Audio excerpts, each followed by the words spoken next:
Test 1. This is the IELTS listening test. Now turn to Part 1. Part 1. You will hear an interview with a woman who is doing a survey on transport. First, you have some time to look at questions 1 to 5. Now listen carefully and answer questions 1 to 5. Excuse me, would you mind if I asked you some questions? We're doing a survey on transport. Yes, that's okay. First of all, can I take your name? Yes, it's Sadie Jones. Thanks very much. And could I have your date of birth? Just the year will do, actually. Is that all right? Yes, that's fine. It's 1991. So, next, your postcode, please. It's DW30 7YZ. Great, thanks. Is that in Wells?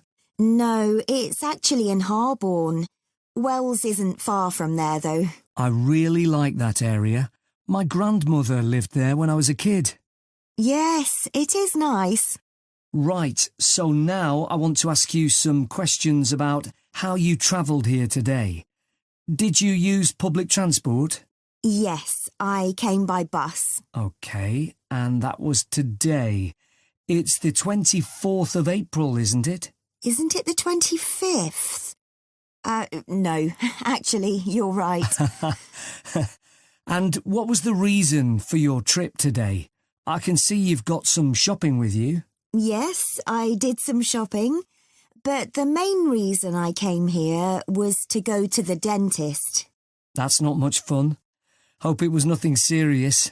No, it was just a checkup. It's fine. Good. Do you normally travel by bus into the city centre? Yes, I stopped driving in ages ago because parking was so difficult to find, and it costs so much. I see. The bus is much more convenient too. It only takes about 30 minutes. That's good. So where did you start your journey? At the bus stop on Claxby Street. Is that CLAXBY? That's right. Before you hear the rest of the conversation, you have some time to look at questions 6 to 10. Now listen and answer questions 6 to 10. And how satisfied with the service are you? Do you have any complaints? Well, as I said, it's very convenient and quick when it's on time. But this morning it was late. Only about 10 minutes, but still. Yes, I understand that's annoying. And what about the timetable? Do you have any comments about that? I suppose I mainly use the bus during the day, but any time I've been in town in the evening, for dinner or at the cinema, I've noticed you have to wait a long time for a bus. There aren't that many. OK, thanks. So now I'd like to ask you about your car use. Well, I have got a car, but I don't use it that often, mainly just to go to the supermarket. But that's about it, really. My husband uses it at the weekends to go to the golf club. And what about a bicycle? I don't actually have one at the moment. What about the city bikes you can rent? Do you ever use those? No, I'm not keen on cycling there because of all the pollution. But I would like to get a bike. It would be good to use it to get to work. So why haven't you got one now? Well, I live in a flat on the 2nd floor, and it doesn't have any storage. So we'd have to leave it in the hall outside the flat. I see. OK, well, I think that's all we need from you today, Sadie. That is the end of Part 1. You now have 1 minute to check your answers to Part 1. Part 2. You will hear a woman speaking to a group of people who are interested in becoming volunteers for an organisation called ACE. First, you have some time to look at questions 11 to 15. Now listen carefully and answer questions 11 to 15. Good evening, everyone. Let me start by welcoming you all to this talk and thanking you for taking the time to consider joining ACE Voluntary Organisation. ACE offers support to people and services in the local area, and we're now looking for more volunteers to help us do this. By the way, I hope you're all comfortable. We have brought in extra seats so that no one has to stand, but it does mean that the people at the back of the room may be a bit squashed. We'll only be here for about half an hour, so hopefully that's okay. One of the first questions we're often asked is how old you need to be to volunteer. Well, you can be as young as 16, or you can be 60 or over. It all depends on what type of voluntary work you want to do. Other considerations, such as reliability, are crucial in voluntary work, and age isn't related to these, in our experience. Another question we get asked relates to training. Well, there's plenty of that, and it's all face-to-face. What's more, training doesn't end when you start working for us. It takes place before, during, and after periods of work. Often it's run by other experienced volunteers, as managers tend to prefer to get on with other things. Now, I would ask you to consider a couple of important issues before you decide to apply for voluntary work. We don't worry about why you want to be a volunteer. People have many different reasons that range from getting work experience to just doing something they've always wanted to do. But it is critical that you have enough hours in the day for whatever role we agree is suitable for you. If being a volunteer becomes stressful, then it's best not to do it at all. You may think that your income is important, but we don't ask about that. It's up to you to decide if you can work without earning money. What we value is dedication. Some of our most loyal volunteers earn very little themselves, but still give their full energy to the work they do with us. Before you hear the rest of the talk, you have some time to look at questions 16 to 20. Now listen and answer questions 16 to 20. OK, so let's take a look at some of the work areas that we need volunteers for and the sort of things that would help you in those. You may wish simply to help us raise money. If you have the creativity to come up with an imaginative or novel way of fundraising, we'd be delighted, as standing in the local streets or shops with a collection box can be rather boring. One outdoor activity that we need volunteers for is litter collection, and for this, it's useful if you can walk for long periods, sometimes uphill. Some of our regular collectors are quite elderly, but very active and keen to protect the environment. If you enjoy working with children, we have 3 vacancies for what are called playmates. These volunteers help children learn about staying healthy through a range of out-of-school activities. You don't need to have children yourself, but it's good if you know something about nutrition and can give clear instructions. If that doesn't appeal to you, maybe you would be interested in helping out at our story club for disabled children, especially if you have done some acting. We put on 3 performances a year based on books they have read, and we're always looking for support with the theatrical side of this. The last area I'll mention today is first aid. Volunteers who join this group can end up teaching others in vulnerable groups who may be at risk of injury. Initially, though, your priority will be to take in a lot of information and not forget any important steps or details. Right, so does anyone have any questions for me about it? That is the end of Part 2. You now have 30 seconds to check your answers to Part 2. Part 3. You will hear 2 students called Hugo and Chantal discussing a talk they have just attended at the start of their course in fashion design. First, you have some time to look at questions 21 to 26. Now listen carefully and answer questions 21 to 26. Hi, Chantal. What did you think of the talk then? Hi, Hugo. I thought it was good once I'd moved seats. Oh, were the people beside you chatting or something? It wasn't that. I went early so that I'd get a seat and not have to stand. But then this guy sat right in front of me and he was so tall. It's hard to see through people's heads, isn't it? Impossible. Anyway, to answer your question, I thought it was really interesting, especially what the speaker said about the job market. Me too. I mean, we know we're going into a really competitive field, so it's obvious that we may struggle to get work. That's right.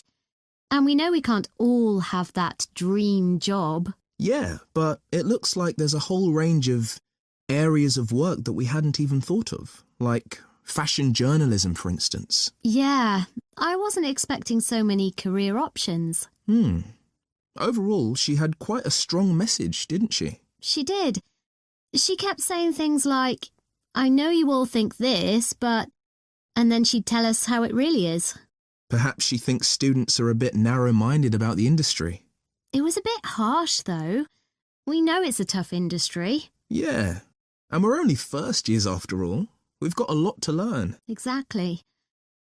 Do you think our secondary school education should have been more career-focused? Well, we had numerous talks on careers, which was good, but none of them were very inspiring. They could have asked more people like today's speaker to talk to us. I agree. We were told about lots of different careers, just when we needed to be, but not by the experts who really know stuff. So, did today's talk influence your thoughts on what career you'd like to take up in the future? Well, I promised myself that I'd go through this course and keep an open mind till the end.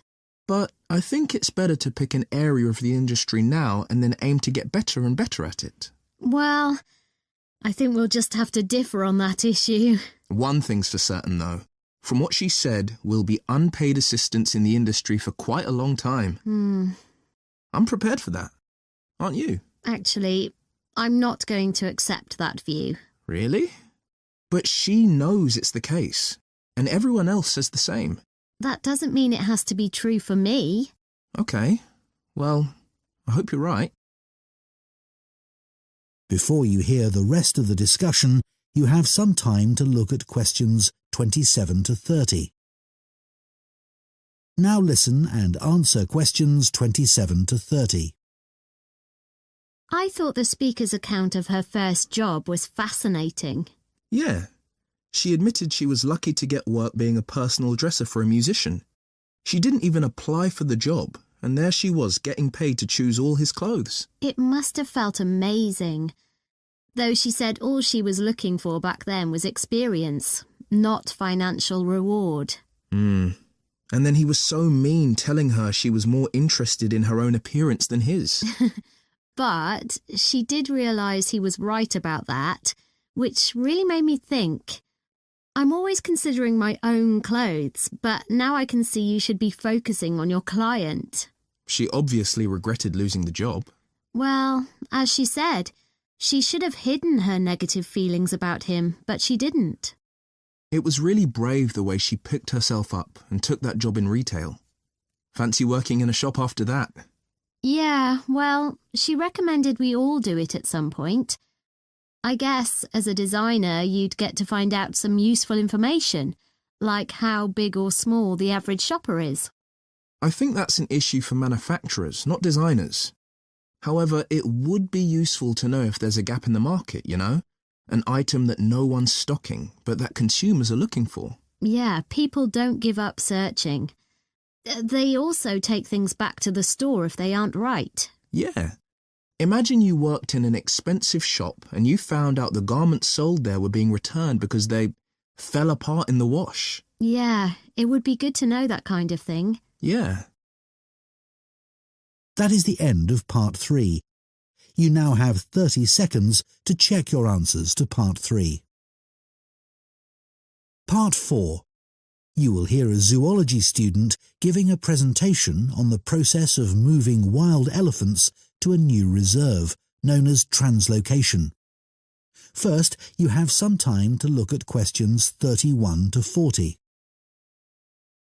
Now listen carefully and answer questions 31 to 40. For my presentation today, I want to tell you about how groups of elephants have been moved and settled in new reserves. This is known as translocation and has been carried out in Malawi in Africa in recent years. The reason this is being done is because of overpopulation of elephants in some areas. Overpopulation is a good problem to have, and not one we tend to hear about very often. In Malawi's Majeti National Park, the elephant population had been wiped out by poachers, who killed the elephants for their ivory. But in 2003, the park was restocked, and effective law enforcement was introduced. Since then, not a single elephant has been poached. In this safe environment, the elephant population boomed. Breeding went so well that there were more elephants than the park could support. This led to a number of problems. Firstly, there was more competition for food, which meant that some elephants were suffering from hunger. As there was a limit to the amount of food in the national park, some elephants began looking further afield. Elephants were routinely knocking down fences around the park, which then had to be repaired at a significant cost. To solve this problem, the decision was made to move dozens of elephants from Majeti National Park to Nkotakota Wildlife Park, where there were no elephants. But, obviously, attempting to move significant numbers of elephants to a new home 300 kilometres away is quite a challenge.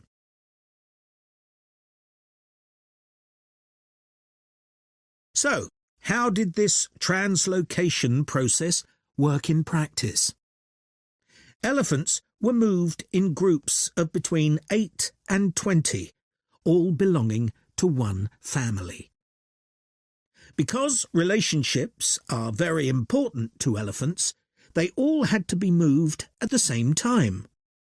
A team of vets and park rangers flew over the park in helicopters and targeted a group, which were rounded up and directed to a designated open plain. The vets then used darts to immobilize the elephants. This was a tricky maneuver, as they not only had to select the right dose of tranquilizer for different-sized elephants, but they had to dart the elephants as they were running around. This also had to be done as quickly as possible, so as to minimize the stress caused. As soon as the elephants began to flop onto the ground, the team moved in to take care of them. To avoid the risk of suffocation, the team had to make sure none of the elephants were lying on their chests, because their lungs could be crushed in this position. So, all the elephants had to be placed on their sides. One person stayed with each elephant while they waited for the vets to do checks. It was very important to keep an eye on their breathing. If there were fewer than 6 breaths per minute, the elephant would need urgent medical attention. Collars were fitted to the matriarch in each group so their movements could be tracked in their new home. Measurements were taken of each elephant's tusks. Elephants with large tusks would be at greater risk from poachers, and also of their feet. The elephants were then taken to a recovery area before being loaded onto trucks and transported to their new home. The elephants translocated to Nkota settled in very well, and the project has generally been accepted to have been a huge success, and not just for the elephants. Employment prospects have improved enormously, contributing to rising living standards for the whole community. Poaching is no longer an issue, as former poachers are able to find more reliable sources of income. In fact, many of them volunteered to give up their weapons, as they were no longer of any use to them. More than 24 elephants have been born at Nkota since relocation. With an area of more than 1,800 square kilometres, there's plenty of space for the elephant population to continue to grow. Their presence is also helping to rebalance Nkotakota's damaged ecosystem and providing a sustainable conservation model which could be replicated in other parks. All this has been a big draw for tourism, which contributes 5 times more than the illegal wildlife trade to GDP, and this is mainly because of the elephants. There's also been a dramatic rise in interest from... That is the end of Part 4. You now have 1 minute to check your answers to Part 4.